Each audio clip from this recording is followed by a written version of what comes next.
Տարածաշրջանում չի կարող Հայաստանի Հանրապետությունը ավելի շատ կարևորություն իրենից ներկայացնի, քան Ադրբեջանը, պարզ հաշվարկով, որովհետև Ադրբեջանը տիրապետում է ենթակառուցվածքային բոլոր դարպասներին գրեթե։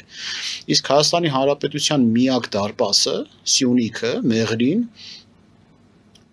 այլընտրանք չունի, քան գործարկվի Ադրբեջանի հետ համատեղ։ Ադրբեջանը Հայաստանին շրջանցելու առնվազն մեկ ճանապարհ ունի Վրաստանի միջոցով։ Էլ չասենք, որ եթե Իրանի Իսլամական Հանրապետության հետ ամեն ինչ հարթ ընթանար, շրջանցելու ճանապարհ ունի նաև Իրանի Իսլամական Հանրապետության միջոցով։ Մենք կամ պետք է մտնենք Թուրքիա, կամ եթե ուզում ենք տրանզիտ իրականացնող պետություն հանդիսանալ Աբաս նավահանգիստը կապենք Սև ծովին, ապա երկաթուղու համատեքստում դա առանց Նախիջևանի անհնարին կլինի, որովհետև Արաքսի հովիտով երկաթուղին կարող է միայն Սյունիք մուտք գործելուց հետո մտնի աներկբայորեն Նախիջևան, այնուհետև Հարարատ։